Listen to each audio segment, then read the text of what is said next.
grabar alguna duda o algo que quieran preguntarme o decirme. Ahí estamos grabando ya. Profe, una consulta antes de entrar en temas, no sé si lo Sí. habían tratado en clases anteriores, por el tema del trabajo práctico. Este fin de semana lo termino, Ah, lo termino de definir con la facultad, ujú. pero va a quedar para después del examen.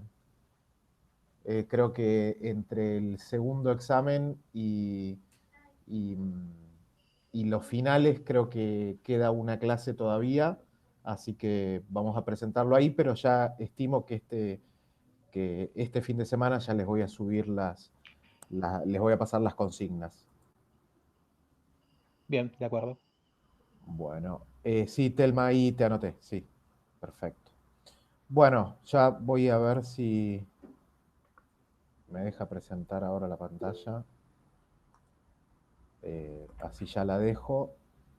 Por ahora no voy a escribir nada, pero así ya la dejamos.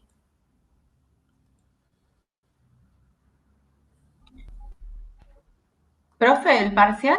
¿Sabe algo? ¿Cómo lo va a tomar? Sí, igual que la otra vez.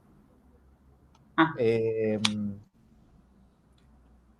Va a estar abierto, digamos, desde el viernes, probablemente hasta el domingo, y la dinámica más o menos la misma. Después nos queda la clase que viene, y entiendo que sí, que es la clase que viene, y después viene el parcial, así que en la clase que viene vamos a ver un último tema y después vamos a hacer alguna revisión con algunos ejercicios o algunas preguntas de parciales anteriores que ya fui tomando para que lo tengan como referencia también, como parecido a la otra vez. Bueno, bárbaro, gracias. de nada. Ahí estaban viendo, ¿no? Esta pantalla, sí, ¿no? Sí, sí. Bárbaro. Bueno, vamos a... eh, Flores, ahí está, ya estás anotada, listo. Bueno, la idea de hoy es repasar rápidamente lo que tiene que ver con política monetaria. Eh, Nosotros en la unidad, el tema de la semana pasada había sido política fiscal, ¿no? Todo encuadrado dentro de lo que habíamos visto al principio de esta segunda parte, que era el tema del ciclo económico y cómo podíamos hacer para medir, digamos, o tratar de controlar, o cómo el gobierno podía hacer para controlar el ciclo económico. Entonces, a partir de eso, teníamos dos políticas, una política fiscal y una política monetaria, cada una con sus instrumentos. La conferencia pasada hablamos, y bueno, está en la bibliografía y en la unidad, hablamos de política fiscal, de manera que en esta conferencia vamos a hablar justamente de política monetaria y ver cuáles son esos instrumentos que tiene la política monetaria para controlar el ciclo económico. En definitiva, digamos, para hablar de política monetaria, lo primero que tenemos que hacer es hablar de dinero, digamos, y una definición, o qué es el dinero, si ustedes quieren. Digamos, es un activo, ¿sí? Que le otorga obviamente una propiedad para quien lo tiene, eh, y evidentemente si para nosotros que lo que tenemos en el bolsillo representa un activo, para alguien va a representar un pasivo, que eso después lo vamos a dejar más en claro con un ejemplo. Pero es decir que no cualquier activo se puede considerar dinero, sino que en definitiva el dinero tiene que cumplir, o un activo que quiera ser considerado tiene que cumplir tres funciones. Dentro de la primera función decimos que tiene que servir como unidad de cuenta. También otra función es que tiene que servir como medio de pago, y la última es que nos tiene que servir como reserva de valor. ¿De qué hablamos cuando hablamos de unidad de cuenta? Justamente lo que estamos diciendo es tratar de medir peras con peras, ¿sí? Es decir, nosotros podríamos no tener una unidad de cuenta.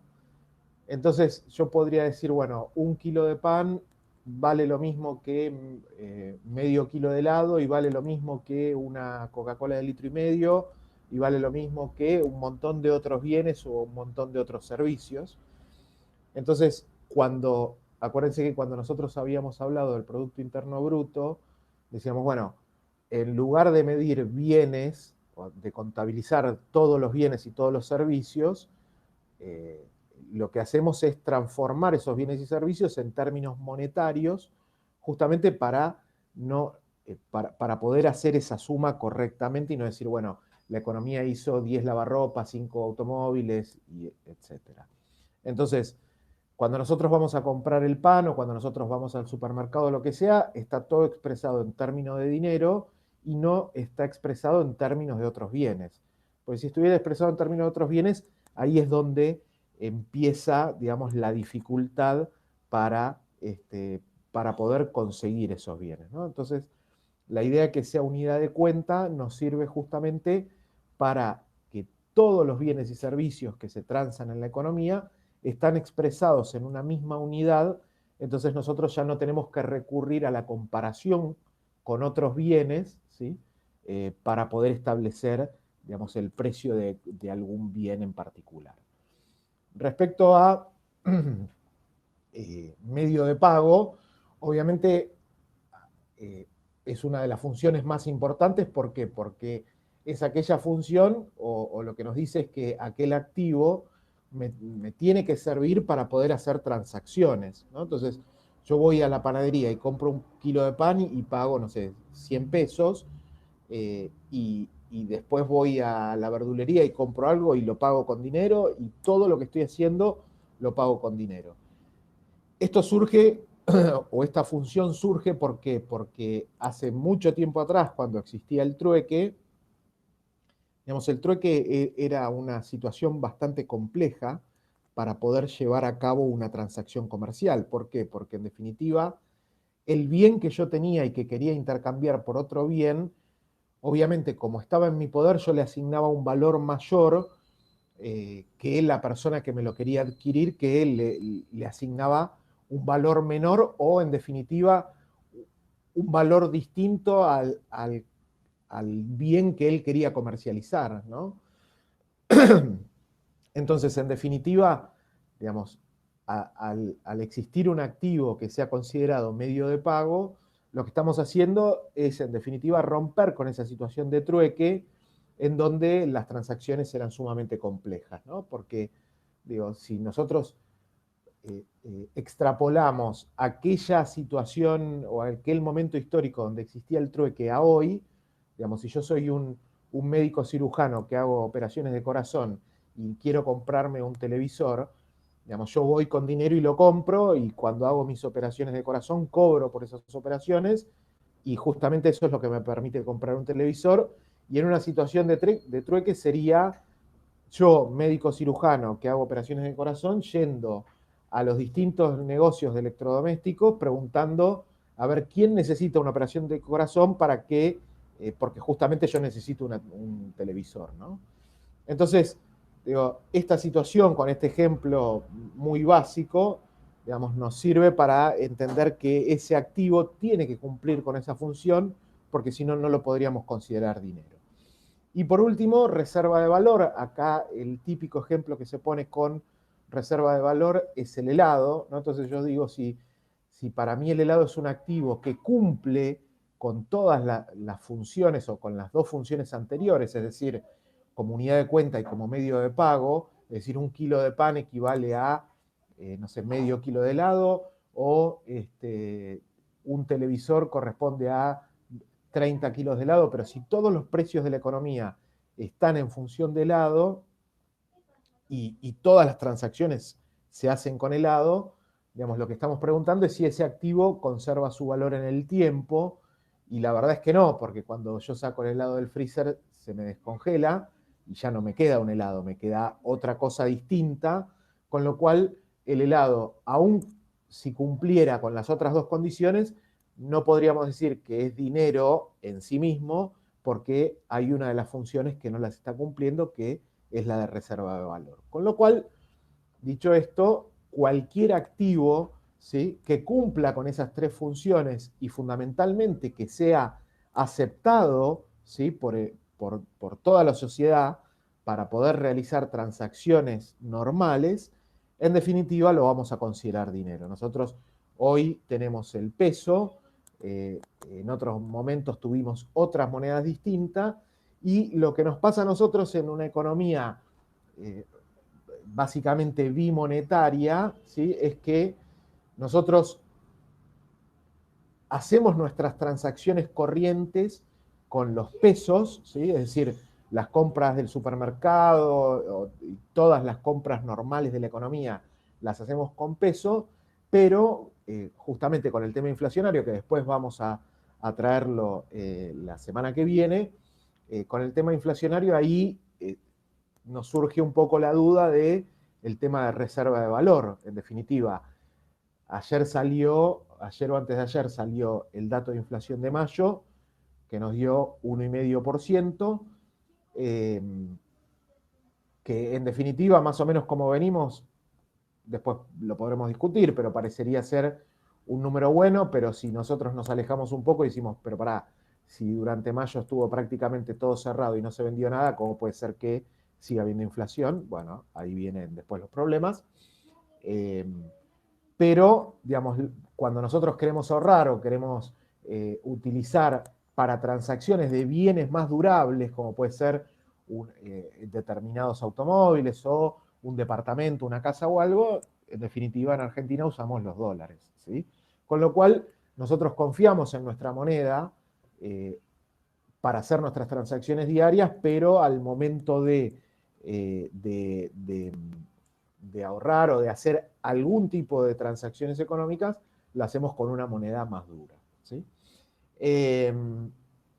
Por supuesto, digamos, dicho esto, después ustedes verán en los apuntes de la unidad, digamos, un poquito la historia del dinero, pero me voy a centrar en la última, ¿sí? Digamos, antes se usaba dinero mercancía, el dinero mercancía, digamos, era aquel dinero que podía ser oro o plata o sal o lo que ustedes quieran, en donde si yo en el momento en donde no servía más o no servía como un medio para intercambiar o para hacer transacciones, en definitiva esa mercancía me servía para otra cosa, ¿sí? El oro me servía para, no sé, hacerme una cadenita, o la plata me servía para hacer cubiertos, o la sal me servía para usar la sal para la carne, no sé. Pero, digamos, el dinero mercancía era un tipo de dinero que justamente tenía un respaldo en una mercancía y que si no lo podía usar más como dinero porque salía o alguna otra cosa, esa mercancía tenía un valor y yo la podía seguir usando para algo. A partir de, bueno, sí, hace bastantes años, pero digamos, no más de 100 años, el dinero o el tipo de dinero que está imperando no solo aquí, sino en todo el mundo, es el que conocemos como dinero fiduciario. Y el dinero fiduciario es aquel que no tiene, digamos, o que sería fiduciario, es que no tiene valor intrínseco. ¿Y qué significa que no tenga valor intrínseco? Significa que no tiene valor en sí mismo, salvo para lo que lo tenemos que usar. Es decir, si nosotros tenemos un billete de 10 pesos en el bolsillo, me sirve para ir al kiosco a comprar un caramelo, ¿sí? Pero no me sirve para otra cosa que para comprar bienes y servicios. No es una mercancía, es decir, no tiene valor independientemente para el fin por el cual fue creado, ¿sí? Eso significaría. Pero bueno, esto se da, es un fenómeno mundial que se dio, digamos, a partir de, si quieren, 70, 80, 100 años, digamos, para adelante, y hoy es el tipo de dinero que, digamos, está imperando, digamos, en todo el mundo. Ahora, cuando saliendo del tema del dinero, digamos, vamos a pasar a a entrar más formalmente en lo que es la política monetaria. Y cuando vamos a hablar de política monetaria tenemos que hacer una primera separación, digamos, y esa separación va a ir entre lo que es el Banco Central, en nuestro caso el Banco Central de la República Argentina, Y por otro lado, los bancos comerciales, que son el resto de los bancos que nosotros conocemos, Santander, Nación, Provincia, etcétera, porque cada uno tiene un rol distinto dentro de la economía y tiene un rol distinto dentro del uso de la política monetaria. Entonces, entrando sí en detalle en lo que sería el Banco Central, digamos, el Banco Central es un ente autárquico, ¿sí? Que significa que puede tomar sus propias decisiones y no depende de nadie.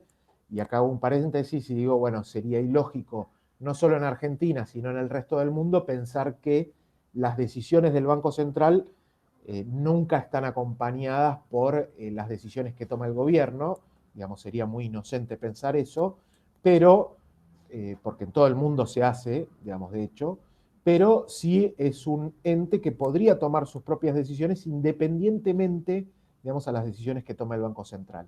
Digo, acá en Argentina siempre es un caso particular, porque nosotros a lo largo de nuestra historia tuvimos, obviamente, muchos más presidentes del Banco Central que presidentes de la Nación. ¿Por qué? Porque en definitiva, digamos, si el presidente del Banco Central hacía algo distinto, tomaba una medida distinta, pensando en la política monetaria, que iba en contra de los intereses del gobierno que estaba en ese momento, eh, el presidente de la nación de alguna manera obligaba, ¿sí?, a que el presidente del Banco Central dé un paso al costado. Pero si nosotros vamos a otro extremo, digo, en Estados Unidos, el, en los últimos 50 años tuvo 3 presidentes de Banco Central, de los cuales uno estuvo más de 30 años, que fue Alan Greenspan, y Alan Greenspan estuvo al frente de la Reserva Federal, que es, digamos, el Banco Central, se llama así, Reserva Federal, en Estados Unidos, estuvo al frente de la Reserva Federal por más de 30 años, en donde se intercalaban gobiernos demócratas y republicanos, digamos, y todos los presidentes lo mantuvieron en el cargo, con lo cual el Banco Central o la Reserva Federal en ese caso acompañaba las políticas, pero también, digamos, podía tomar sus propias decisiones, ¿no? Esa sería un poquito la idea. Entonces, el Banco Central entonces, se define como un ente autárquico, también se lo denomina banco de bancos, ¿sí? Porque en definitiva es aquella autoridad monetaria o aquella autoridad bancaria que regula las operaciones del resto de los bancos comerciales, o de los bancos comerciales en definitiva, ¿sí? Y esto es un tema muy importante porque los bancos centrales, la historia de los bancos centrales, digamos, no es tan antigua. En nuestro caso en Argentina, el Banco Central fue creado en la década del 30, ¿sí? En 1930, en esa década. Y en definitiva sirve, digamos, no solo para controlar esa política monetaria, que ahora vamos a ver cómo lo hace, sino que también sirve para regular a los bancos comerciales, en definitiva, de qué es lo que están haciendo con los clientes, ¿no? Porque, digo, ¿cuál es la operatoria normal de un banco comercial? Un banco comercial lo que hace es recibir depósitos por parte de aquellas unidades que nosotros definimos como superavitarias, es decir, me sobra de mis ingresos, de mi ingreso disponible, me sobran 1.000 pesos y probablemente lo pueda ir a depositar al banco o hacer un plazo fijo o lo que sea, si la tasa que me pagan la considero buena, ¿sí? Entonces los bancos comerciales tratan de captar depósitos y con esos depósitos después se dan vuelta y se lo prestan a una unidad deficitaria, ¿sí?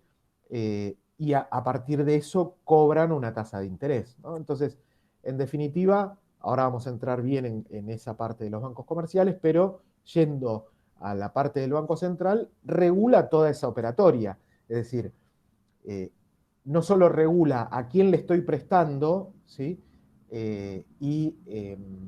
Digamos, qué porcentaje de la capacidad prestable que tienen los bancos comerciales está usando un solo cliente. Digo, pensemos en el caso de Vicentín.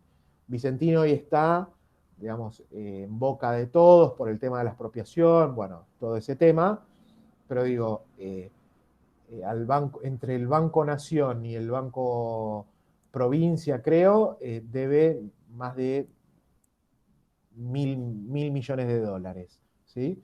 Entonces, el Banco Central debería ser aquel ente que dice, bueno, pará, ¿vos cuánto tenías para prestar? 1.500 millones de dólares. Bueno, ¿y cuánto tiene Vicentín? 1.000 millones de dólares. Entonces no puede ser. ¿Sí? Eso se tiene que regular. ¿Por qué? Porque en definitiva, si Vicentín deja de pagar, el problema que trae acarreado eso es que el Banco Nación no le puede devolver los fondos a la gente que depositó. Con lo cual, lo que se busca es que todos los préstamos que se den a personas físicas o a empresas estén bastante atomizados, es decir, que no haya alguno que tenga un porcentaje muy grande, porque ahí corre riesgo la liquidez del banco para hacer frente, digamos, a la devolución de los depósitos de los clientes. Y por otro lado, también no solo regula la parte de los préstamos, sino el ingreso de dinero. Es decir, no puede ir cualquier persona y decir, bueno, voy a hacer un depósito de 1.000 millones de pesos, ¿sí? O sea, sí lo puede hacer, si los tiene declarados y demás, pero ante cualquier depósito de una, digamos, de gran envergadura, los bancos tienen distintos controles para ver el origen, la licitud de esos fondos y que no sea proveniente de lavado de dinero, financiación del terrorismo, etcétera, etcétera. Entonces, todo eso, digamos, el Banco Central lo regula y lo regula constantemente con todos los bancos comerciales. Es decir, los bancos comerciales tienen auditorías continuas por parte del Banco Central, algunas que son muy puntuales, otras que son más integrales, ¿sí? Para ver el funcionamiento y, en definitiva, el correcto funcionamiento de cada uno de los bancos comerciales. Profe, eso es lo que se llama reserva fraccionaria, ¿no? Bueno, todavía no entré a esa parte, ahora lo vamos a nombrar porque por ahora yo no dije nada de, solo estaba pensando o solo estaba diciendo la parte de la regulación entre los depósitos y los préstamos, pero ahora justo voy a entrar a ese tema. El tema que me plantean acá de reservas fraccionarias es algo que también regula el Banco Central. ¿Qué son las reservas fraccionarias o, si quieren, lo llamamos encaje? El encaje sería el porcentaje de los depósitos que recibe cada banco, ¿sí?, que tiene que dejar guardado en el Banco Central. Por ejemplo, voy yo a un banco X, cualquiera, y deposito 1.000 pesos, ¿sí? Entonces, ese banco, si el encaje fuera, supónganse, del 20%, eso implica que por ese depósito de 1.000 que recibe el banco de mi parte, puede prestar 800 y tiene que obligatoriamente guardar 200 en una cuenta que es del Banco Central. ¿Y esto por qué se da? Se da justamente porque en el momento en donde no existían estos encajes fraccionarios o este sistema de reservas fraccionarias, lo que pasaba era que cualquiera se podía dar vuelta y prestar todos los fondos, aun cuando, digamos, esos préstamos estén atomizados, pero si por cualquier circunstancia el banco, los clientes no podían devolver los créditos, el banco perdía liquidez y no podía devolver los depósitos, ¿no? Entonces, ante una corrida, digamos, que sea fundada o infundada, porque muy fácil es correr un rumor y decir que yo les diga ahora, supónganse que todos tenemos cuenta en el banco X. Yo digo, che, escuché que el banco X, y se los digo como un comentario, el banco X no sé, tiene problemas y no puede devolver los depósitos. Entonces, si todos tenemos cuenta en el banco X con fondos en el banco X, el martes, digamos, lunes feriado del martes, iríamos todos al banco X a querer sacar el dinero. Si nosotros hacemos eso, digamos, esté fundado o no ese rumor, si nosotros hacemos eso, el banco X no tiene para devolvernos el dinero a todos. Porque obviamente gran parte de ese dinero, porque gran parte del negocio del banco es hacer préstamos, entonces como ese dinero está prestado, no me lo pueden devolver. En definitiva, para que no surja esto y que empiecen a quebrar los bancos por préstamos buenos que no se pudieron devolver o por préstamos malos que los bancos sabían que estaban dando préstamos, digamos, de dudosa autenticidad y que la probabilidad de devolución de ese préstamo era muy bajo, entonces los bancos cobraban una tasa más alta. Para evitar eso aparecen este sistema de reservas fraccionarias o de encaje fraccionario, en donde el Banco Central dice, bueno, voy a modificar qué porcentaje de los depósitos me tienen que dar, y como los tengo guardados yo ante una corrida, yo puedo salir, puedo devolverte ese porcentaje para que vos puedas ir devolviéndole a los clientes.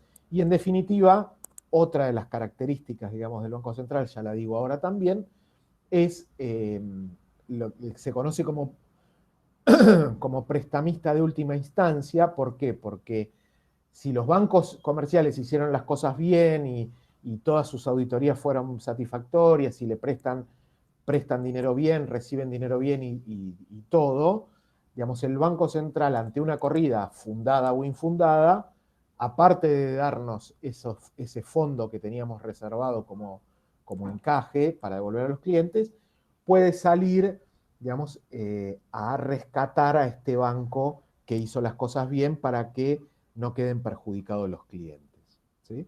Entonces, además de esto, este sistema de encajes, como vamos a ver rápidamente, tiene también como objetivo, es un instrumento dentro de la política monetaria, que es lo que vamos a ver seguido. Bueno, eso por un lado del Banco Central. Por el lado de los bancos comerciales, el Banco Central también, digamos, un tema importante, tiene el monopolio de la creación primaria de dinero. Es decir, ningún otro ente puede crear dinero,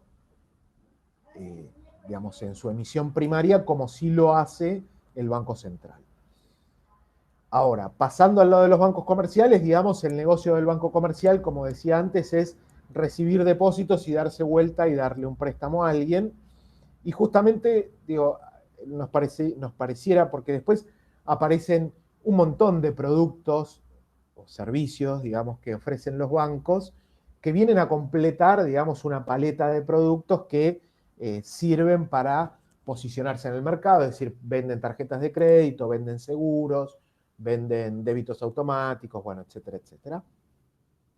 Pero el negocio fundamental de los bancos sigue siendo el mismo desde que los bancos fueron creados, que es justamente recibir depósitos de aquellos que tienen sobrantes y tratar de ubicarlos a los que le falta. Y en ese sentido, digo, podríamos pensar, bueno, la verdad es que es fácil, porque solamente es un intermediario financiero, es decir, recibe y da, ¿sí? Pero bueno, cualquiera de nosotros no podría hacer eso. ¿Por qué? Porque nadie confiaría en mí. Si yo les pregunto a ustedes, bueno, ¿a quién le sobra plata? Denme a mí que yo les pago y yo me pongo a buscar a ver a quién le falta, ¿sí? Y en definitiva, porque yo no soy un intermediario con una estructura de capital ni nada de eso, y en definitiva también las relaciones personales entre el que le sobra y el que le falta, digamos, es difícil que se puedan llevar a cabo porque las condiciones, digamos, serían complicadas para las dos partes, ¿sí? Entonces, el banco con su estructura, o cada uno de los bancos comerciales con su estructura, reciben depósitos por los cuales pagan una tasa, que esa tasa, y ahí sí voy a escribir, esa tasa se llama, esa tasa se llama tasa pasiva, ¿sí? Porque en definitiva el depósito de un cliente es para el banco comercial es un pasivo, ¿sí? El banco comercial tiene una deuda con un cliente, entonces le paga esa tasa, se llama tasa pasiva. Y por otro lado, la tasa que cobra cuando presta los fondos que recibe ese cliente se llama tasa activa. ¿Por qué? Porque está dentro del activo del banco. Es decir, con una operación de depósito en donde no vos, pero donde el banco comercial tenía un pasivo, cuando hace una operación de crédito, de darle un préstamo a alguien, automáticamente esos fondos se transforman en un activo para el banco y en un pasivo para el cliente que tiene la deuda. Con lo cual, digamos, esa tasa se llama tasa activa. Entonces, la ganancia del banco, el beneficio o el spread, como se llama, lo pongo como alfa, digamos, sería la tasa activa menos la tasa pasiva. Por supuesto, acá es donde viene aquella gran diferencia entre lo que me paga un plazo fijo y lo que me cobran por un préstamo. Es decir, hoy por un préstamo se está cobrando, supónganse, el 80%, un préstamo para consumo si quieren, y un plazo fijo me lo están pagando 40% como mucho. Entonces, esa diferencia, que es de 40%, digamos, es la ganancia que se queda el banco por intermediar, digamos, entre esos clientes que, en definitiva, por las suyas nunca o difícilmente podrían llegar a ponerse de acuerdo, ¿sí? Entonces, acá ustedes cualquier cosa me cortan, ¿eh? Yo sigo avanzando. Acá surge algo bastante interesante. A mí esto mucho no me gusta hacerlo, la contabilidad mucho no me gusta, pero es necesario en esta parte. Y vamos a decir, bueno, viene un cliente, acá yo pongo banco comercial 1, banco comercial 2, hago una T, digamos, activo-pasivo. Entonces viene un cliente y me deposita 1.000 pesos, ¿sí? Entonces, para el cliente obviamente eso es un activo y para el banco es un pasivo. Ahora, si nosotros decimos que el Banco Central me dice que el encaje tiene que ser del 20%, digamos, yo puedo prestar 800 y 200 los tengo que guardar en el Banco Central. Con lo cual, si yo presto esos 800, para mí van a estar dentro del activo, 800, y esos 200 también van a ser parte del activo del banco, porque el banco se lo está dando al Banco Central obligatoriamente, y para el Banco Central eso forma parte de un pasivo que tiene, con lo cual ahí me estaría cerrando la cuenta, ¿sí? Pero fíjense esto, a este cliente que yo le di 800 pesos, un cliente que me viene a pedir un préstamo seguramente es para comprar algo, para pagar otra deuda, ¿sí? O sea, uno se endeuda para consumir algo, etc. Y muy probablemente esos 800 pesos terminen depositados en otro banco, ¿sí? O yo le hago una transferencia a la persona que me vende, o me dice, bueno, depositame acá, o se lo doy en efectivo y esa persona va y lo deposita. Entonces, supongamos que eso va a otro banco distinto, a un banco 2. Entonces, ahí esa persona depositó esos 800 pesos, o los transfirió, lo que sea, con lo cual para el banco 2 termina siendo un pasivo. Y de nuevo empieza toda la historia. Es decir, 8 por 2, 16, tengo 160 de encaje y 540, ¿sí? Que yo puedo prestar. ¿No? 5, 6, no, 640. Entonces, ese banco 2 recibió 800 pesos, ¿sí? De depósito, tiene que guardar el 20%, 160 en el Banco Central, y puede prestar el resto, ¿sí? Y esto sigue, digamos, hasta que este número cada vez se vaya haciendo más chico, ¿sí? Y ahí termina, ¿no? Acá estamos haciendo una simplificación muy grande porque estamos pensando que un solo cliente vino a depositarme y que a partir de eso empezamos a dar préstamos y demás, y entonces tiene fíjense que va bajando, 800, 640, después será 500 o 400 y algo, así, hasta que llega un momento en donde no hay más posibilidad de seguir prestando, pero en la realidad, digamos, entran depósitos todo el tiempo, se dan préstamos todo el tiempo y así sucesivamente, ¿no? Pero importante para lo que les quiero mostrar ahora, y que una de las funciones de los bancos comerciales, aparte de dar créditos y tomar depósitos, es la de la creación secundaria de dinero. ¿Y a qué llamamos creación secundaria de dinero? Es aquella expansión que surge a partir de el dinero ya creado por el Banco Central, porque vean lo siguiente. Supónganse que el Banco Central emitió solo 1.000 pesos, entonces se los dio a una persona y esa persona fue y los depositó. El Banco Central creó solamente 1.000 pesos a partir de la emisión primaria de dinero. El banco comercial, ¿qué hizo? Dio un préstamo de 800 y después dio un préstamo de 6,40 y después siguió dando préstamos hasta que esto se hace muy cercano a cero. Pero fíjense que ya con 2 operaciones o haciendo 2 préstamos, ya tenemos 1.440 pesos que están dando vueltas en la economía, cuando solamente, 800 más 640, cuando solamente se crearon 1.000 pesos. Entonces, hay una parte, es decir, en estas 2 operaciones y con este ejemplo, que son 440 pesos que no existen físicamente, pero que están circulando en la economía, y esos forman parte de dinero también, ¿sí? Que no es tangible, sino que es dinero que está circulando de alguna manera en la economía. Transferencias, ¿sí?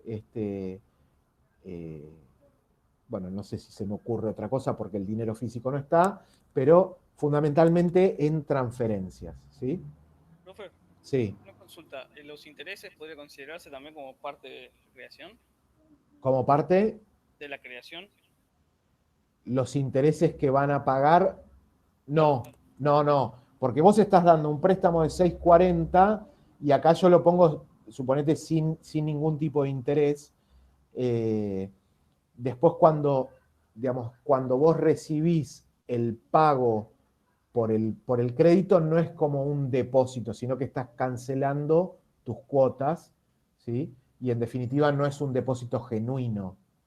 O sea, el encaje y la creación van a ir por depósitos genuinos. Salvo que, digamos, no está mal lo que vos planteás. ¿Por qué? Porque algunos bancos, digamos, vos directamente no tenés cuenta, ¿no? Y te pueden dar un préstamo y vos vas si querés, con un talonario o con un número de cuenta donde vos tenés que depositar para cancelar tu deuda. Y por otro lado, otra forma, digamos, es que vos deposites, ¿sí? En una cuenta que te abrieron para el préstamo. Entonces, cuando vos depositas para la cuenta que te abrieron para el préstamo, eso es objeto de ser prestable nuevamente, ¿sí? Entonces, ahí se abren las 2 partes. Si vos vas a cancelar directamente el crédito y a vos te aplican directamente a la cancelación del crédito sin ninguna cuenta ni nada, digamos, eso queda como cancelación y no es ningún depósito, y sobre eso no se crea dinero. Pero si vos lo depositas en la cuenta, ¿sí? Ahí sí se va digamos, de dinero que no haya estado previamente depositado, ¿no? Porque, en definitiva, si vos me decís, mira, yo trabajo en esta empresa y a mí el sueldo me lo pagan en tal banco y no sé, 5 de cada mes yo tengo depositado el sueldo y saco un préstamo y me van debitando de ahí, o sea, tu ingreso de sueldo, de depósito, es objeto de ser prestable, descontándole, digamos, la tasa de encaje, pero la aplicación, digamos, ya no sería la aplicación de la cuota del crédito a la cancelación, ya no sería objeto prestable porque vos ya tenías los fondos depositados, ¿sí? Bien, entonces, esto es muy importante porque esta expansión secundaria de dinero se hace a partir, digamos, de la tasa de encaje. Y ahora vamos a ver bien cómo es esto. Entonces, nosotros vamos a llamar, digamos, a la cantidad de dinero que está circulando en la economía, lo vamos a llamar oferta monetaria, ¿sí? Es el stock de dinero que hay en un momento determinado circulando en la economía, ¿sí? Que puede ser de creación primaria o de creación secundaria. Entonces, a esa oferta monetaria la vamos a llamar M, ¿sí? Y M, en su, digamos, forma más genérica, va a ser, lo vamos a llamar circulante más depósitos. ¿Esto qué significa? Circulantes son billetes y monedas en manos del público y depósitos es lo que la gente, digamos, tiene depositado en los bancos, que pudo ser producto, digamos, de creación primaria como de creación secundaria. De manera que la oferta monetaria, digamos, es todo lo que circula en la economía en un momento determinado, ¿sí? Obviamente, cuando yo digo esta es la forma más general de presentarlo, lo que estoy diciendo es, bueno, existen distintos niveles de agregación o agregados monetarios, como se lo llama, en donde yo puedo definir que M1, M1 va a ser circulante más depósitos en cuenta corriente, ¿sí? Es decir, billetes y monedas en manos del público, más lo que está depositado en las cuentas corrientes de todos los bancos. Eso es el que mayor grado de liquidez tiene, digamos, como agregado monetario. Después vamos a M2, digamos que va a ser M1, que es circulante más depósitos en cuenta corriente, más depósitos en caja de ahorro, ¿sí? Entonces le sumamos a lo que está dando vuelta en la calle, es decir, lo que tenemos nosotros en los bolsillos, más nuestros depósitos en cuenta corriente, más nuestros depósitos en caja de ahorro. Y por otro lado vamos a tener, por ejemplo, M3, que va a ser M2 más depósitos a plazo fijo. Y fíjense que a medida que nosotros vamos bajando en los niveles de agregación, lo que estamos haciendo es perder grados de liquidez, porque pensemos que M3 ya no es tan líquido como M1. ¿Por qué? Porque el depósito a plazo fijo no es un depósito líquido, es decir, yo el plazo fijo mínimo lo tengo que tener por 30 días, ¿sí? Sin posibilidad de cancelarlo, con lo cual no es lo mismo que un depósito en cuenta corriente que yo puedo ir y emitir un cheque y sacarlo o ir a un cajero automático y sacarlo, ¿sí? Entonces, generalmente, si bien el Banco Central, digamos, cuando hace los agregados monetarios en sus informes mensuales y trimestrales, puede hacer a partir de los 3 agregados, para tomar decisiones generalmente se usa el segundo, M2, que tiene un gran o un alto grado de liquidez, ¿sí? Y que también incluye el dinero que está depositado en las cajas de ahorro, ¿no? Pero en sus términos más genéricos, vamos a decir que, digamos, la oferta monetaria va a ser circulante más depósitos. Algún tipo de depósitos, no importa, todos o uno, pero sería circulante más depósitos. Y por otro lado, vamos a definir a la base monetaria como B larga, ¿sí?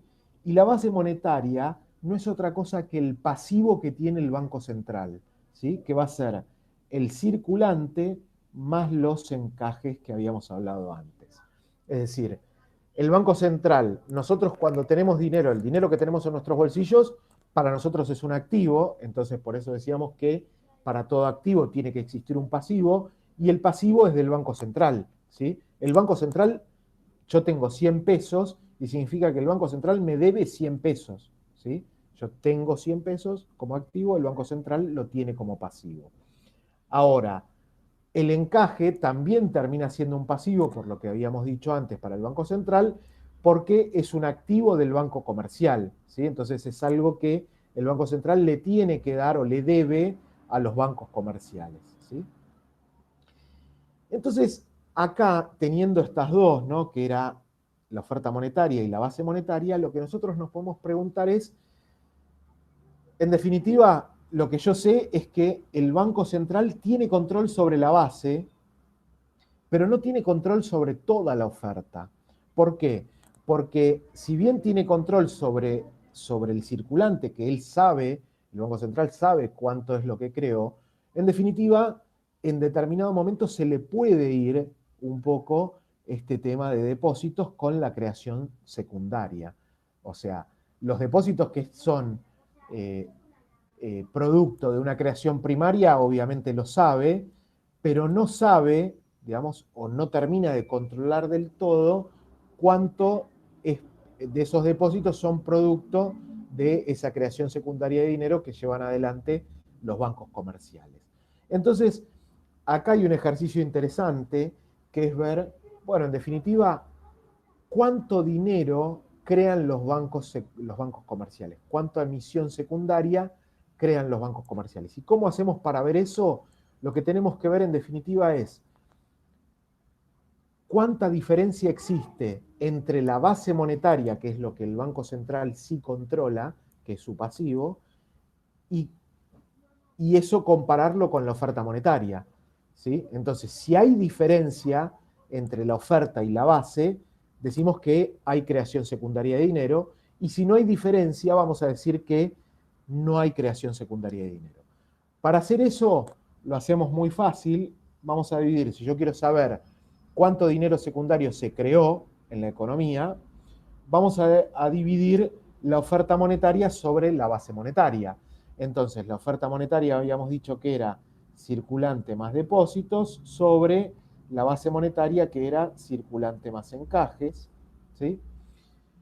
Y ahora lo que yo voy a hacer es, a esta parte, a esta expresión, la voy a dividir por depósitos, ¿sí? De manera que me va a quedar algo así, C sobre D, o sea, cada uno de los elementos lo tengo que dividir por depósitos, me va a quedar C sobre D, más D sobre D, sobre C sobre D, más E sobre D, ¿sí? Y entonces, a mí me gusta la matemática y todo, pero la verdad que una fracción dentro de otra fracción no me gusta nada. Entonces yo a esto lo voy a renombrar de otra manera. Entonces voy a decir, bueno, si a C sobre D lo llamo, no sé, C chiquita, obviamente D sobre D va a ser igual a 1, ¿sí? Porque es depósito sobre depósito. C sobre D de nuevo lo vamos a llamar C chiquita, y E sobre D lo vamos a llamar K, ¿sí? Entonces me va a quedar, y ahora vamos a ver qué es cada cosa, me va a quedar M sobre B, va a ser C chiquita más 1 sobre C chiquita o C minúscula más K. Y lo que voy a hacer por último va a ser pasar esta B multiplicando, y me va a quedar que M va a ser igual a C más 1 sobre C más K multiplicado por B, ¿sí? Ahora me paro a expresar todo y a definir todo, pero acá terminaría esta situación.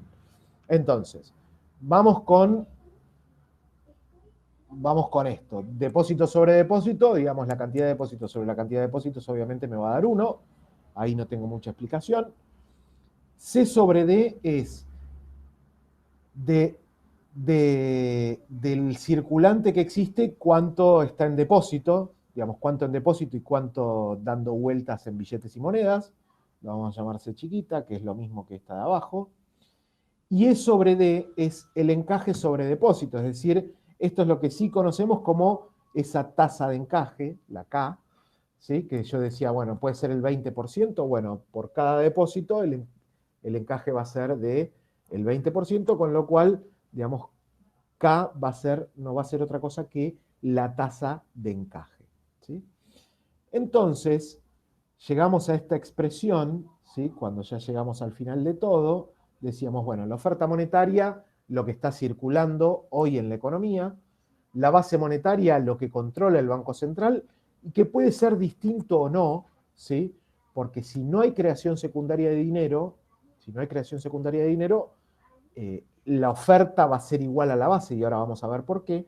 Y si hay creación secundaria de dinero, la oferta monetaria va a ser distinta a la base, es decir, va a ser mayor, con lo cual yo tengo que multiplicarlo por algo para que la base monetaria termine siendo igual a la oferta. Entonces, si yo me paro en esta expresión C más 1 sobre C más K, esto es lo que nosotros llamamos como multiplicador, multiplicador bancario.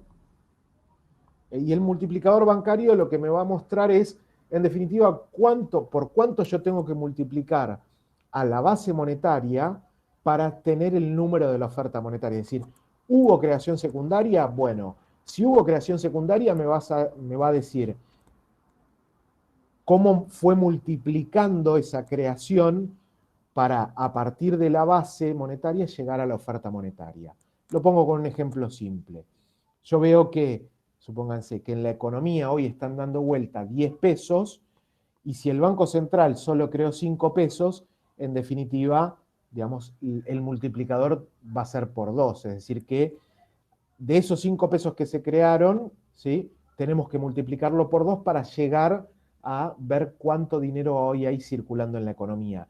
Este dato lo tenemos siempre, la oferta monetaria, este dato lo tenemos siempre, con lo cual solo nos queda, digamos, averiguar por cuánto estaríamos multiplicando, ¿sí? Entonces, Cuando hay diferencia entre la base monetaria y la oferta monetaria, es porque el multiplicador bancario está haciendo que haya una creación secundaria de dinero, y cuando la base monetaria es igual a la oferta monetaria, significa que los bancos no están creando dinero.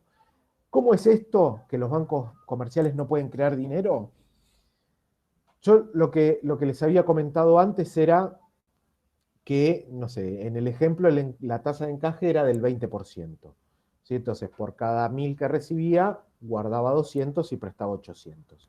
Ahora, si el encaje es del 100%, cada depósito que recibe el banco comercial se tiene que dar vuelta y dárselo al Banco Central o depositarlo en una cuenta del Banco Central, que es de uso exclusivo del Banco Central.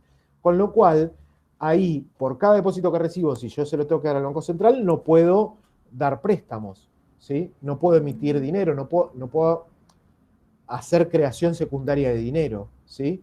Con lo cual, si K, la tasa de encaje es el 100%, K va a ser igual a 1, ¿sí?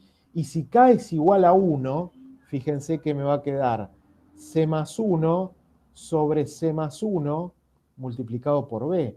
Y esto, C más 1 dividido C más 1, es 1.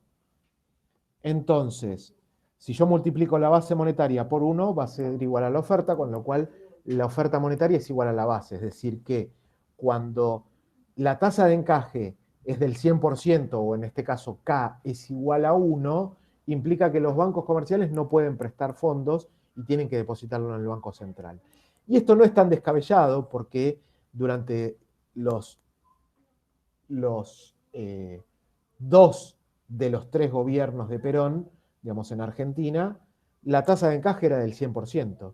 Es decir, que todo lo que recibían los bancos comerciales tenían que depositarlo en el Banco Central, y si un cliente necesitaba un préstamo, el banco comercial armaba la carpeta, la presentaba en el Banco Central, y si el Banco Central estaba de acuerdo, liberaba los fondos para darle a ese cliente. Con lo cual, la creación secundaria de dinero también era potestad y estaba, digamos, totalmente controlada por el Banco Central, ¿sí? De manera que cuando K, vamos a pensar que cuando K obviamente va a ser mayor que 0, porque tasa encaje negativo no va a haber, pero cuando K es mayor que 0 y estrictamente menor que 1, ¿sí? 0,9, es decir, que el 90% de encaje o el 95% de encaje, va a haber, aunque mínima, va a haber creación secundaria de dinero, ¿sí? Entonces, de esta variable base monetaria que el Banco Central controla a esta variable que el Banco Central solo controla en parte, ahí es donde tenemos que averiguar cómo viene a jugar el multiplicador bancario, ¿sí? Para ver qué cantidad de dinero está circulando en la economía en un momento determinado, ¿no? Entonces, por eso esa tasa de encaje es importante. Ahora bien, digo esto último y ya después los dejo para que me pregunten o algo. Lo que decimos es, a partir de algunos instrumentos, como puede ser la tasa de encaje o también como puede ser la oferta monetaria, ¿sí? Obviamente el Banco Central hace política monetaria para controlar el ciclo económico. De la misma forma que nosotros habíamos hablado con la política fiscal, la política monetaria tiene 2 fases. Tiene una fase expansiva y tiene una fase contractiva o restrictiva, ¿sí? Y las fases, o al menos el nombre, se van a usar de la misma manera que en la política fiscal, es decir, la política fiscal o monetaria expansiva se van a usar cuando la economía está en recesión o está en depresión, y la política fiscal o la política monetaria contractiva se van a usar cuando la economía está en un auge y lo que preocupa en esa situación es la inflación, ¿no? Entonces, se enfría un poco la economía, se hace, ¿sí?, a partir de cada uno de los instrumentos. Habíamos hablado la semana pasada que la política fiscal tenía como instrumentos el gasto público y los impuestos. Bueno, y dentro de la política monetaria vamos a tener 3 que van a ser la tasa de interés, los pongo en los 2 para así después explicamos bien cómo es o cómo se mueve, La oferta monetaria sería la otra, o sea, la cantidad de dinero que se puede crear y demás.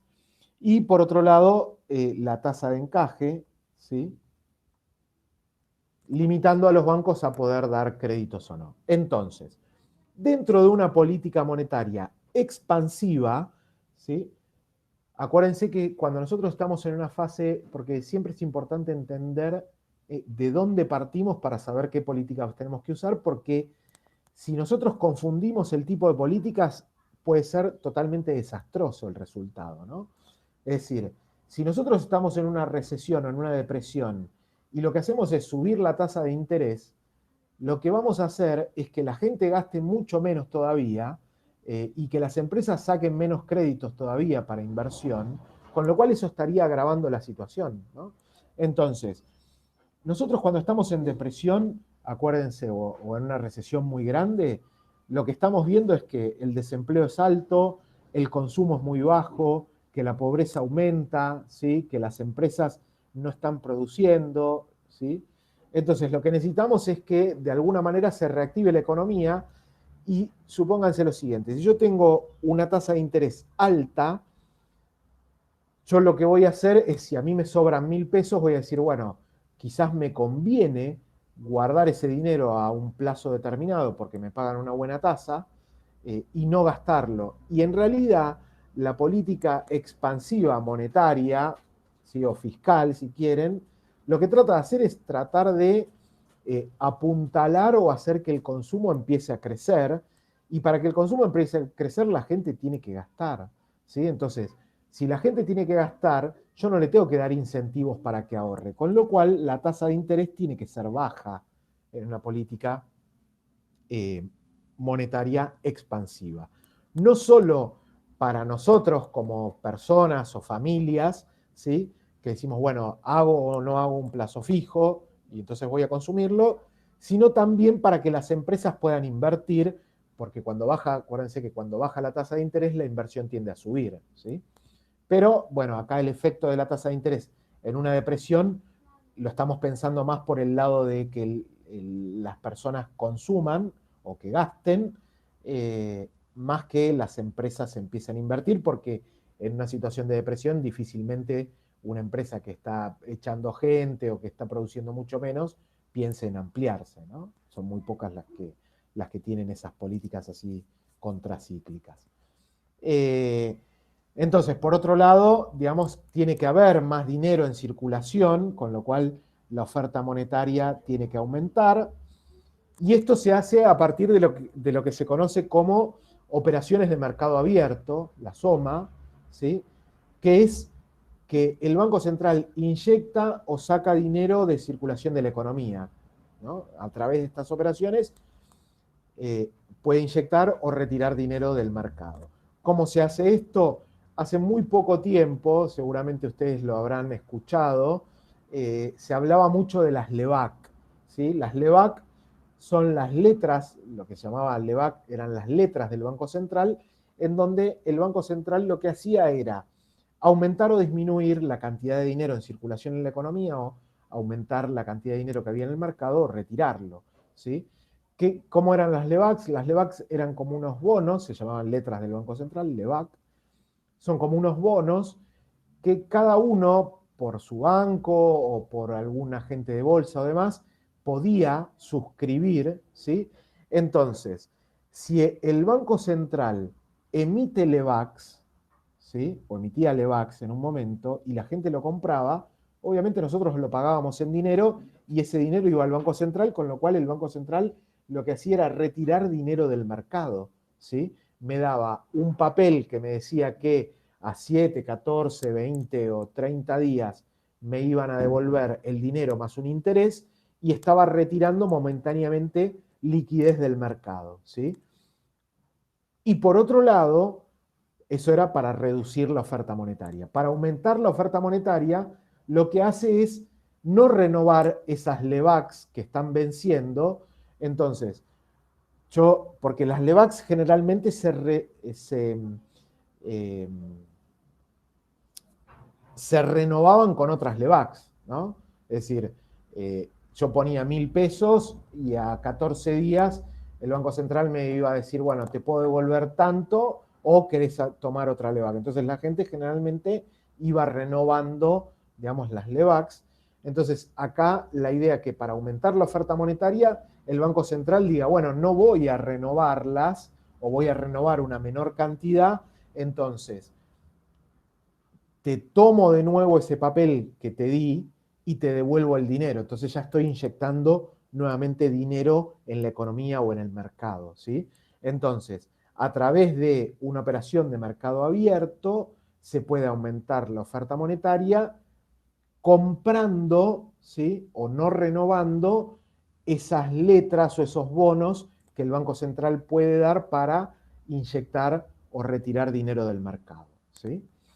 Y por último, la tasa de encaje. Acá lo que decimos, bueno, como veíamos antes, si yo tengo una tasa de encaje muy alta, significa que los bancos comerciales pueden prestar poco, y si la tasa de encaje es más baja, pueden prestar más, con lo cual la tasa de encaje en una situación de recesión o depresión debería bajar también, ¿sí? ¿Por qué? Porque se tiene que dar la capacidad a los bancos para que puedan prestar más, para que en definitiva la gente pueda consumir más, y acuérdense que si uno consumía más, en definitiva las empresas iban a producir más, y si las empresas producían más, iban a tomar más gente, y así rompíamos ese círculo vicioso, digamos, de recesión o de depresión o de crisis, y lo convertíamos en un círculo virtuoso en donde la economía debería recuperar, digamos, esa senda de crecimiento que perdió producto de esa recesión o esa depresión. Y por otro lado, digamos, sentido contrario, cuando me preocupa la inflación, digamos, para hacer una política monetaria contractiva, subo la tasa de interés para que justamente para que no haya tanto dinero circulando, para que no haya tanto consumo, ¿sí? Que la gente guarde un poco más y que haya una sensación de que hay menos dinero en la economía. Obviamente la oferta monetaria va a bajar, ¿sí? Esto diciendo, bueno, el Banco Central poniendo a disposición del mercado, digamos, LEVACs, que la gente, digamos, las empresas, los individuos pueden comprar, y así retira pesos del mercado y nos da esos bonos. Y por último, la tasa de encaje tendría que subir para que, limitando no solamente a los bancos por la tasa de interés, sino también por reduciéndole esa capacidad prestable por cada depósito que reciben, ¿no? Entonces, un poquito la idea de esto, y ya como para darle un cierre, es cuando nosotros estábamos dentro del ciclo económico, y supónganse que era así, en esta parte, digamos, teníamos que hacer política monetaria expansiva y política fiscal expansiva, las dos juntas, digamos, para sacar a la economía de la crisis. Y una vez que la economía se empezaba a recuperar porque acuérdense que acá, en esta parte, las empresas no son el sostén de la economía, ¿sí? Si bien quiero expresarme bien, porque lo que acabo de decir no es del todo cierto, pero tenía una idea distinta, ¿sí? Lo que pasa es que no me salen las palabras. Las empresas, digamos, y fundamentalmente las pymes, son el sostén en la economía argentina, ¿sí?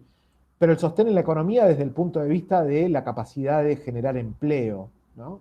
Entonces, por eso se dice que son sostén de la economía, porque generan la mayor cantidad de empleo dentro de la economía, las pymes, ¿sí? Ahora, el sostén, digo, dentro de una crisis y demás, no son las empresas, ¿sí? Sino que es el Estado mismo, el gobierno mismo, quien nos tiene que ayudar para salir de esta situación, que eso es, en definitiva, un poquito lo que fue planteando Keynes, ¿no?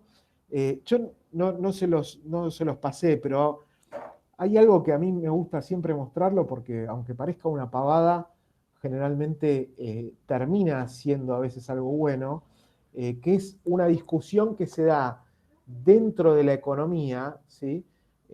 O fundamentalmente de la macroeconomía, entre los keynesianos, o entre Keynes, si quieren, que fue el que plantea estas situaciones, es decir, che, el Estado tiene que intervenir cuando las cosas van mal, porque las empresas solas no pueden reactivar la economía, y la escuela austríaca de pensamiento económico, que dicen, che, no hay que prestarle, o sea, obviamente hay que prestarle atención, digamos, a las crisis, pero veamos qué es lo que pasa en los auges, porque esos auges son los que nos llevan a las crisis, ¿no?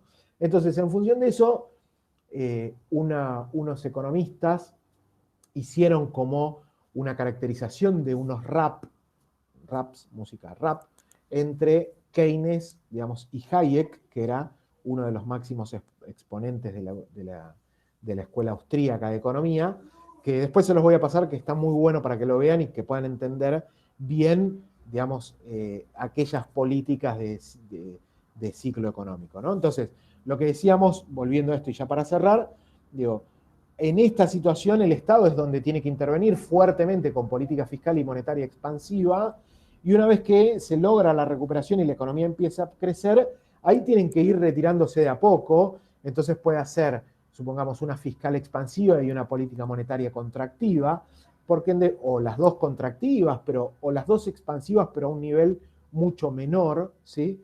Porque acá ya la economía está creciendo gracias, digamos, a las empresas, ¿no? Entonces, el Estado ahí debería retirarse un poco y ser como un observador y tratar de ver otras cosas, ¿sí?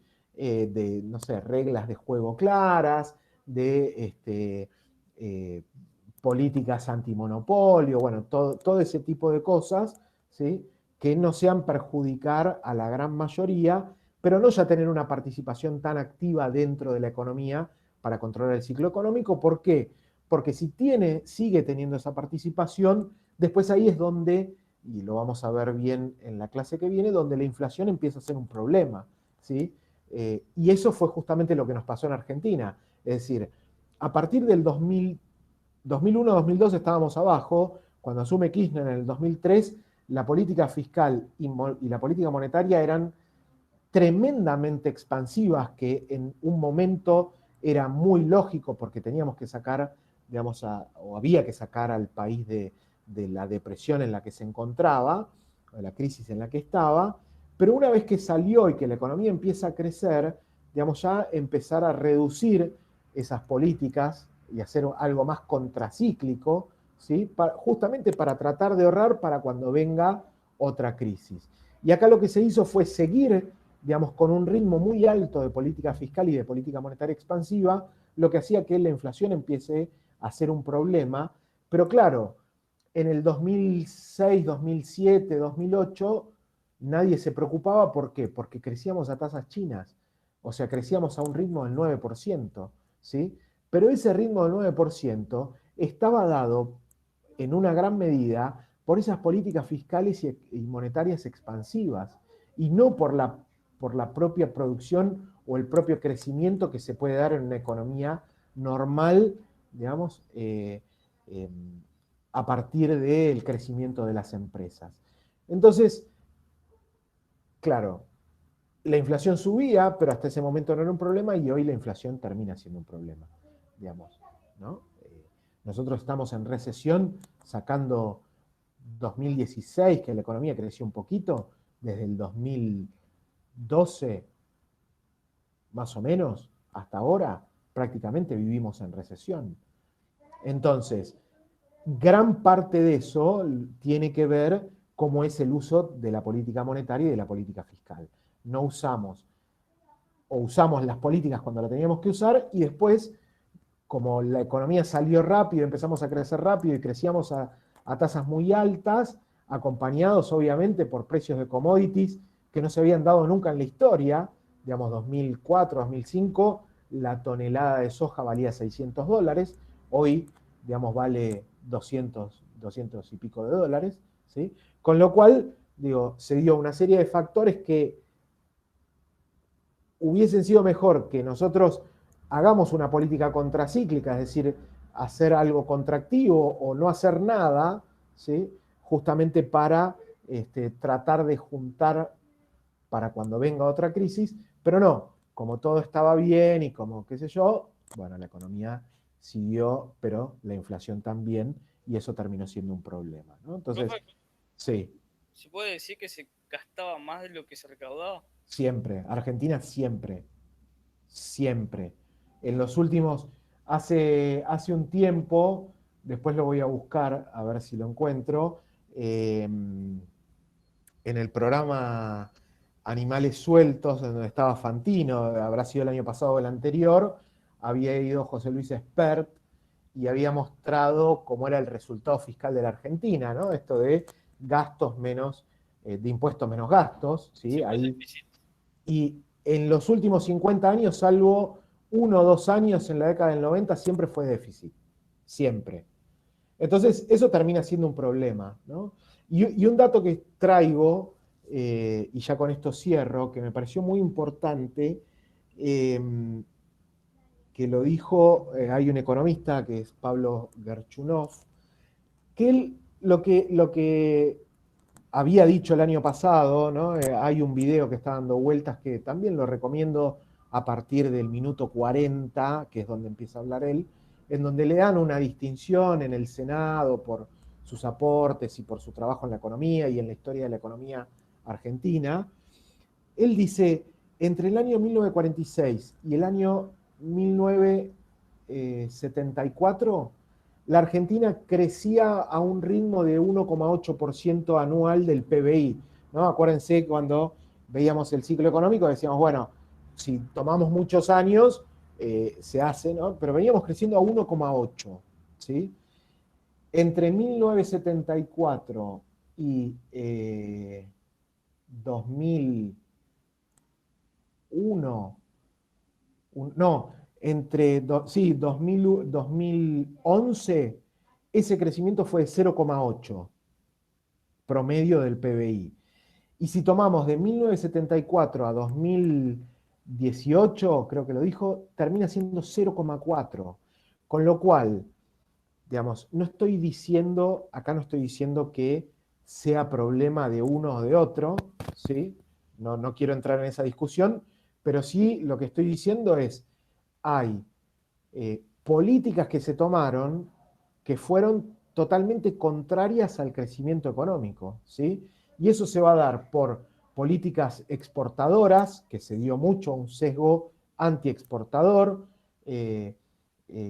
o políticas, digamos, de liberalización de las importaciones, o con políticas, digamos, de tanto fiscales como monetarias expansivas y demás, que hacían que la inflación, que es el gran problema que tenemos en toda nuestra historia, que después ya lo vamos a ver en la clase que viene, atentaban en definitiva contra el crecimiento. Con lo cual, ¿cómo puede ser que entre 1946 y 1974 hayamos crecido a un ritmo de casi el 2% y entre 1974 y 2018 hayamos bajado al 0,4%, ¿no? Entonces digo, ahí la economía tiene mucho que ver y la política tiene mucho que ver también, ¿no? Las decisiones políticas se terminan reflejando, digamos, en las decisiones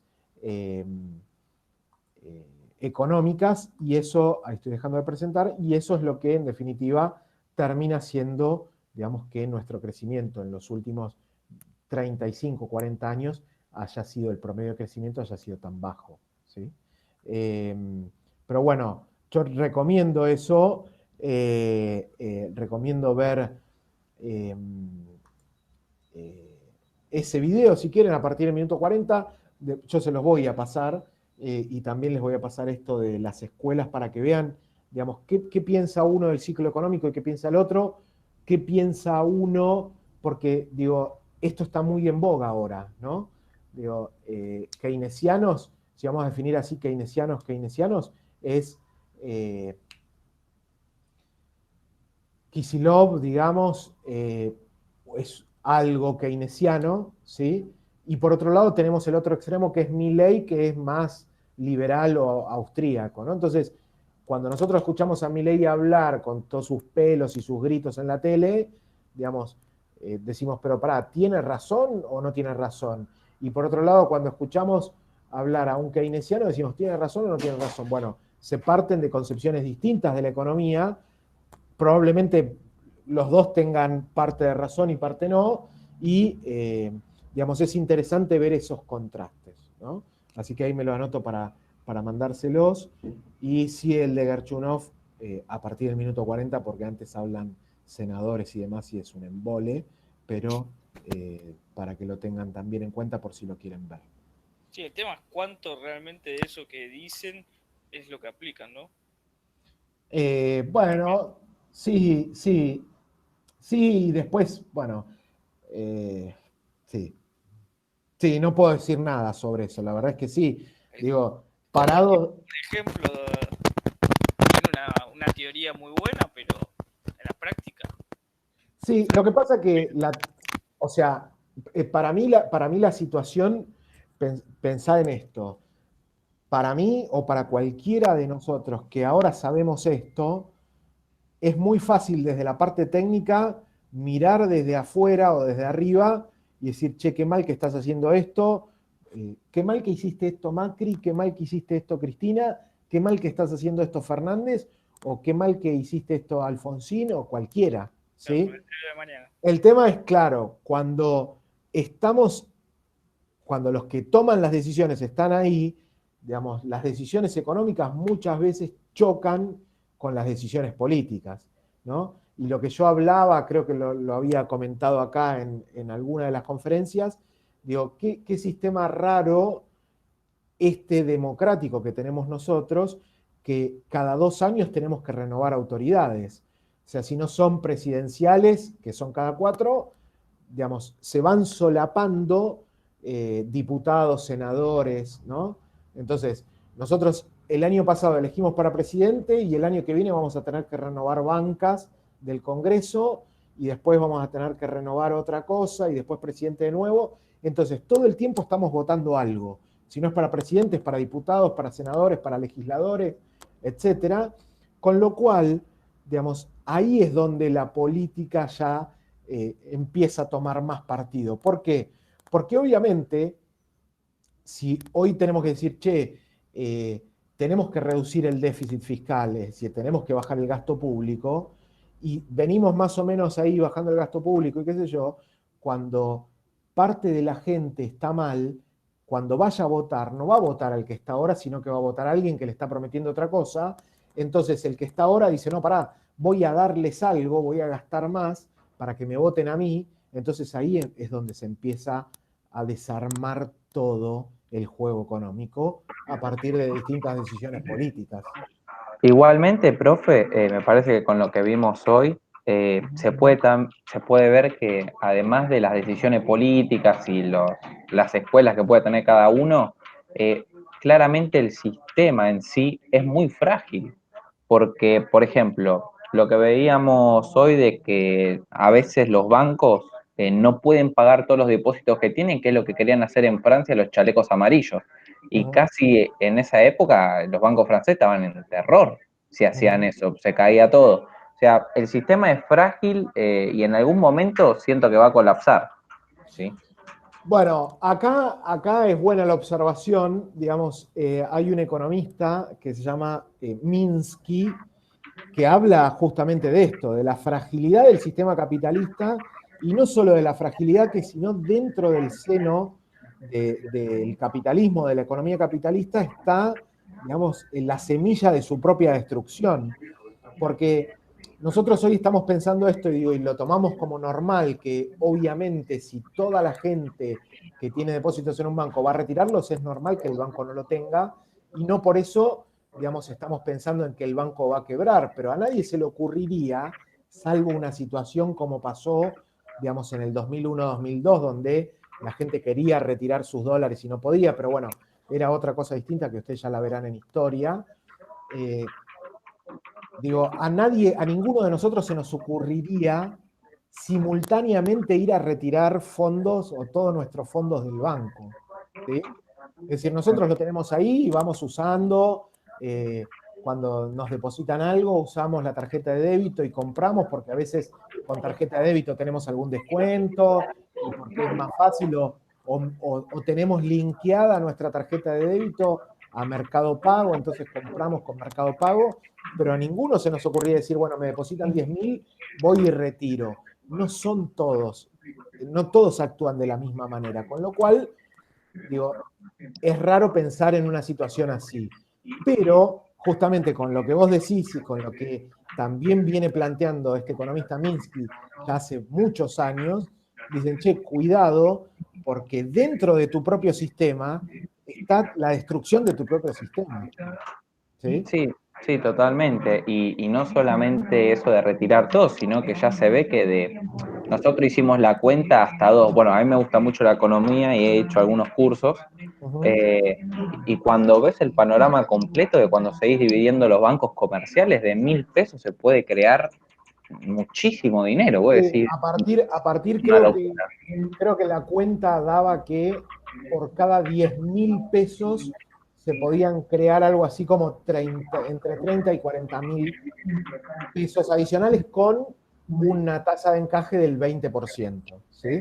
Con lo cual es mucho, es muchísimo, es Es muchísimo. muchísimo, es Pero muchísimo, y igual, si le sumás algo un poquito más complejo como los derivados y cosas sí, no, así, bueno, te sí, das cuenta que el esos, sistema, como dice, bueno, no lo conocía este economista, pero que sí, que si alguien se pone a pensar un poco, esto se puede caer en cualquier momento.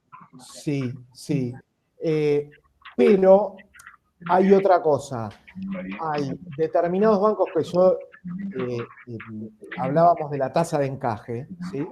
La tasa de encaje no es una tasa remunerada, es decir, a mí el Banco Central no me paga para, por pedirme ese encaje. Pero hay distintos encajes u otra tasa de encaje que no es obligatoria, que sí puede ser remunerada. Entonces muchos bancos usan esas tasas de encaje remuneradas. ¿Por qué? Porque lo necesita por un reaseguro, es decir, el Banco Central me ofrece el 20%, ¿sí? Perdón, me dice que tengo que encajar el 20%. Entonces yo por cada 1.000 voy a guardar 200. Ahora, si en lugar de guardar 200, yo quiero guardar 400, lo puedo hacer, ¿sí?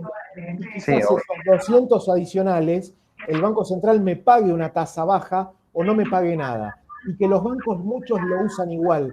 Digamos, hoy el sistema prácticamente tiene encajes más altos, digamos, de los que el Banco Central les obliga a tener. ¿Sí? Entonces, digo, de alguna manera esto sirve como un reaseguro, entre comillas, ¿sí? De que eventualmente puede venir alguna situación compleja, entonces los bancos tengan más espalda para poder responder, digamos, ante sus clientes. claro. Pero sí, en definitiva, comparto con vos que existe una fragilidad y que cada uno, digamos, el sistema tiene una propia fragilidad y que en definitiva eso se va viendo, ¿sí? A partir de que van pasando los años, ¿no? Es decir, las sucesivas crisis que se fueron dando, digamos, vienen del propio sistema, de este sistema de tomar deudas y no poder cancelarlas, de eh, eh, operar, digamos, con derivados o digamos, con la crisis subprime o la crisis hipotecaria en Estados Unidos, está derivada, digamos, de préstamos totalmente irresponsables sumado a, digamos, unos derivados de inversión que la gente tomaba y que no sabía bien cómo estaba compuesto, y entonces cuando dejaban de pagar, eso, digamos, se generó una gran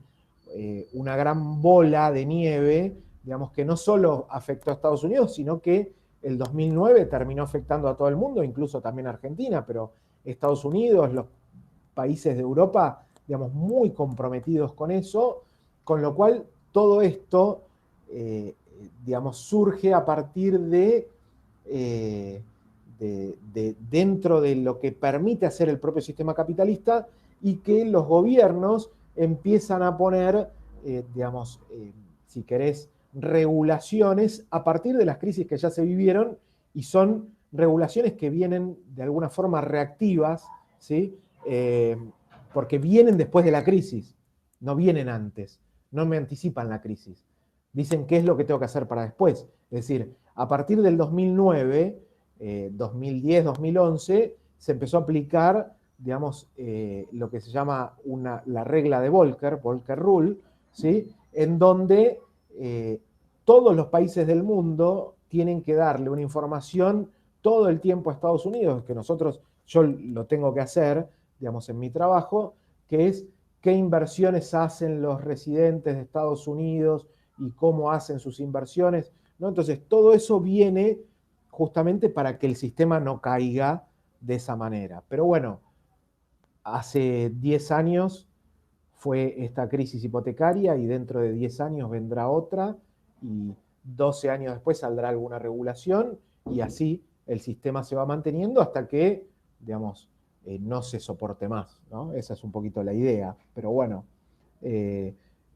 todos están diciendo que después de esta pandemia va a venir un post-capitalismo, digamos, un poco más solidario y un poco más comprensivo. Veremos cómo se va a desarrollar. Raro porque la pandemia lo que está haciendo está ampliando la brecha en los que tienen y los que no tienen. Pero Sí, bueno.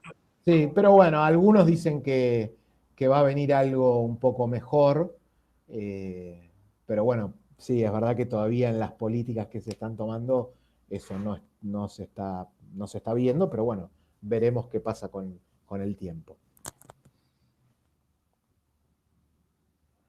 Bueno, ¿qué más? ¿Algo más? ¿Alguien quiere decirme algo? ¿Dudas?